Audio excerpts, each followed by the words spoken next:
안녕하세요. 신동명 노무사입니다.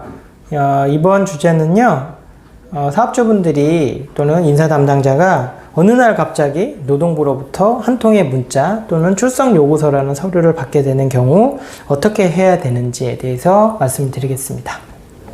일단은 뭔가 날라왔다. 근데 노동부에서 나한테 날라왔기 때문에 우리 회사에서 일을 했던 누군가가 부당한 일을 겪었기 때문에 노동부에 진정이나 고소를 했었고, 그거에 대해서 조사를 받으세요 라고 통보가 오는 것을 의미합니다.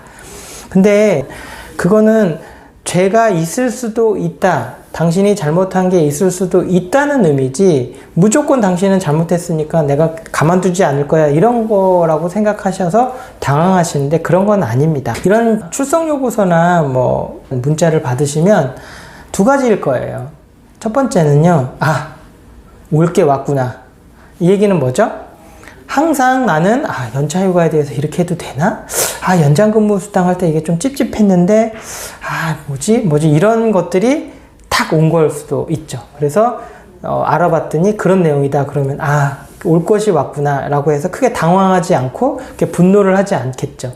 쉽게 얘기하면, 걸렸구나. 이런 느낌일 거고요. 근데 문제는, 몰랐던 경우가 되겠습니다. 나는 꿈에도 그런 게 날라올지 생각한 적이 없어요. 그런데 갑자기 뭐가 날라왔어요. 누가 뭘 신고했대요. 그러면 대부분의 반응은 어떻죠? 화를 내면서, 내가 어떻게 당신한테 해줬었는데 내가 회사가 이래도 내가 어떻게 했는데, 이런 생각부터 하시는 게 인지상정입니다. 일단 그렇게 내가 예상하지도 못했던 출석 요구서라든가 진정서를 받게 되시면, 첫 번째, 감정 조절을 하셔야 됩니다. 어쨌든 뭔가 접수가 돼서 뭔가 진행이 돼서 끝이 날 거 아닙니까? 그게 아니다, 당신은 잘못이 없다, 또는 잘못이 있다, 아니면 더 조사해야 돼, 여러 가지 결과가 나올 텐데, 그 과정에서 처음에 감정을 터뜨려 버리시면 이후에 계속 그게 어떻게 보면은 내 발목을 잡습니다. 그냥 좋게 끝날 수도 있는 일이었는데, 그 과정에서 피해를 입었다고 주장하시는 근로자분의 감정을 더 상하게 한다거나, 또는 그거를 중재하고 있는 노동부 감독관한테 아주 나쁜 인상을 심어주거나, 이런 게 다 처음에 감정 조절을 못 하셔서 일어나는 일이시기 때문에, 일단은 어떤 게 날라오시면 곧바로 대응하지 마시고요. 일단은 숨을 좀 고르시고 진정을 하신 다음에 이제 뭔가 생각을 해보셔야 될 것 같아요. 일단 감정 조절을 끝까지 하시는 게 이 사건을 해결하는 가장 큰 중요한 요소다. 이걸 꼭 기억을 하시고요. 두 번째는요, 사실관계를 먼저 파악을 하셔야 됩니다. 그거는 여기 보시면 이렇게 진정 문자 같은 게 오거든요. 그럼 그 밑에 보면은 누구가 보냈는지 이름이랑 전화번호가 있습니다. 그럼 거기다 전화를 하세요. 그게 보통 이제 근로감독관이라고 하거든요. 그 감독관한테 전화를 해서 이런 문자를 받았는데 어떤 내용이냐라고 한번 물어보세요. 그러면 어떤 사람이 어떤 건으로 진정을 넣었다, 그래서 조사가 필요하다, 언제 나와라, 이런 내용을 얘기를 해주실 거예요. 그때 조금 더 물어보세요. 이 사건 어떻게 바라보는지 뉘앙스도 있거든요. 그래서 정확하게 얘기는 안 해주시지만, 이거를 내가 어떻게 접근해야 되겠다, 이렇게 생각이 듭니다. 그래서 감독관이랑 통화를 해서 어떤 상황인지 내가 어떻게 해야 될지를 일단 먼저 생각을 해보시는 시간을 먼저 가지셔야 돼요. 그 단계에서 얘기를 해보니까, 이거는 큰일이다, 이거는 잘못 처리하면 큰일 나겠다, 금액도 크고 다른 직원들한테도 영향을 미칠 것 같고, 하여튼 여러 가지 문제가 있다라고 그런 결정이 되시면 일단 전문가인 노무사한테 상담을 받으시기를 추천을 드립니다. 근데 그래서 과정에서 크게 별거 아니고, 그래 들어보니까 줘야 돼야 되네, 그리고 좀 내가 손해보고 말지 라고 판단이 되시면 노무사까지는 가실 필요가 없겠죠. 그냥 노동부에서 협의해서 또는 조사를 받아서 주라는 만큼 주면 끝나는 거니까, 또는 하라는 대로 하시면 끝나는 거니까요. 그래서 일단 사실관계 파악을 하시는 게 중요합니다. 그리고 나서 당사자, 그러니까 근로자랑 통화를 하실 수 있으면 해보시는 걸 추천을 드립니다. 그래서 진정을 했고, 그 다음에 그걸 들었고 감독관이랑 통화를 해서 내가 그 사실을 인지를 했다. 그러면서 얘기를 해보세요. 그래서 그분이랑 얘기가 잘 되면 거기서 그냥 끝나는 겁니다.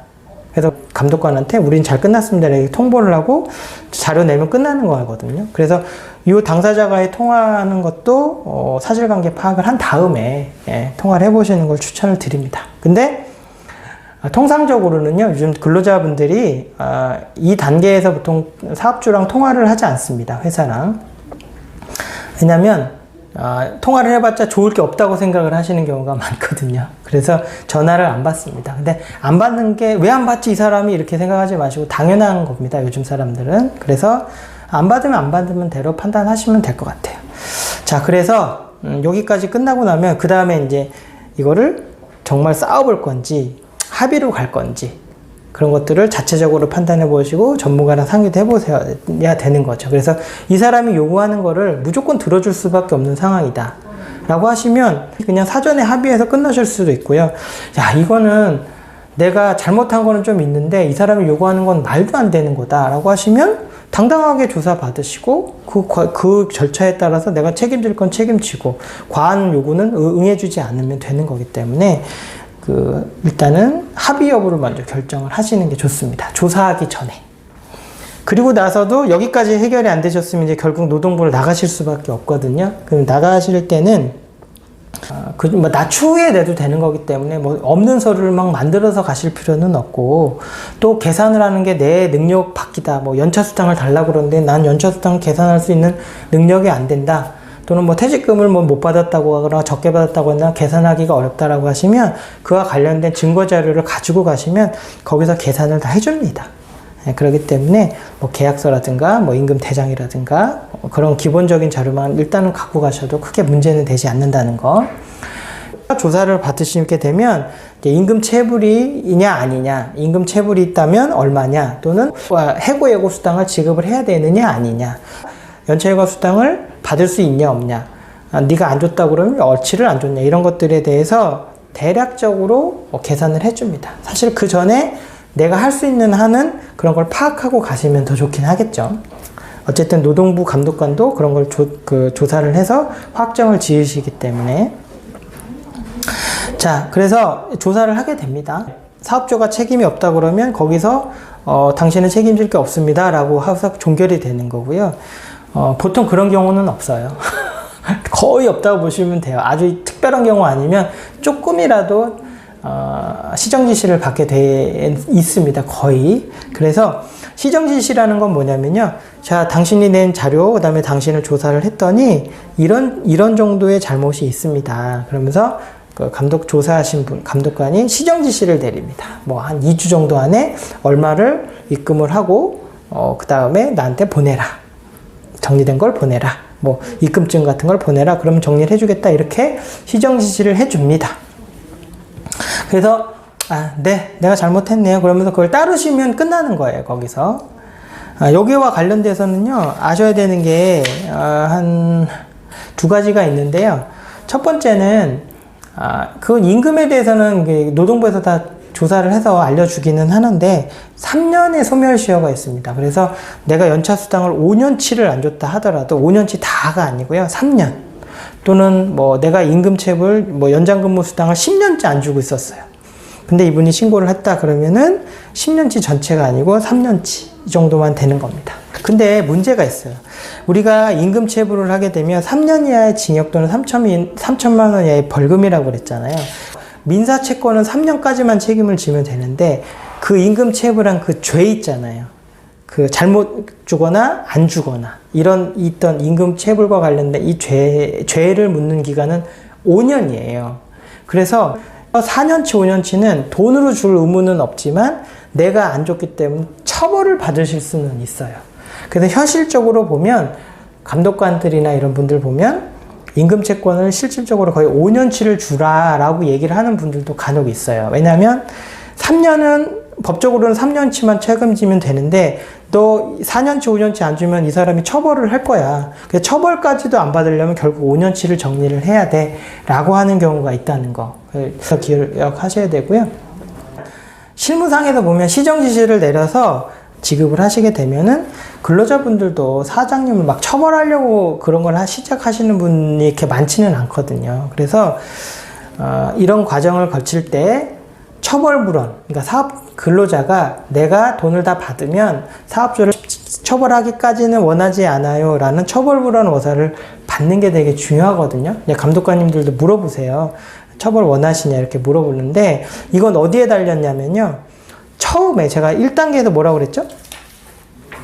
감정 조절 잘해서 첫 단추를 잘 끼워야 된다고 얘기를 했습니다. 그래서 어쨌든 직원 입장에서는 감정이 좋지 않거든요. 내가 정당하게 받아야 될 걸 못 받고 있는데 내가 이거를 내가 사업주까지 처벌까지 안 해줘야 돼? 이렇게 될 수도 있는 거예요. 사람이기 때문에. 그래서 그런 경우는 그 과정에서 심리적으로 뭐 상처를 주거나 뭐 윽박지르거나 그렇게 되시면 이분 입장에서는 또 내가 돈을 받았지만 너무 상처를 받았다. 당신 처벌도 원한다라고 하면 돈은 돈대로 나가고 처벌까지 받으실 수가 있습니다. 그래서 어차피 해결하실 거라 그러면 처벌까지 받으실 필요는 없잖아요. 처벌불원 하는 것들도 좀 신경을 쓰실 필요가 있겠습니다. 어떻게 보면 협상 카드로 쓰실 수도 있겠죠. 내가 이걸 잘 해결해 줄 테니까 처벌을 안 했으면 좋겠어. 뭐 이런 식으로 얘기를 하실 수도 있겠죠.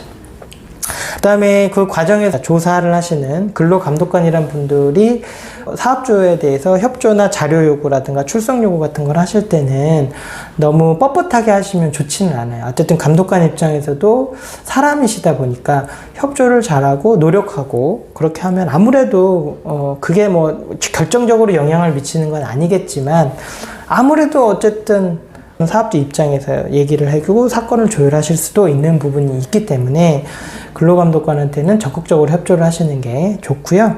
자, 오늘은 출석 요구서라든가 문자를 받으셨을 때 이게 무슨 의미가 있는 건지 또 이걸 어떻게 처리하는 게 좋겠는지 제 생각을 좀 말씀을 드렸으니까 혹시 그런 일이 있다면 이 영상 참고하셔가지고 대응을 해보셨으면 좋겠습니다. 감사합니다.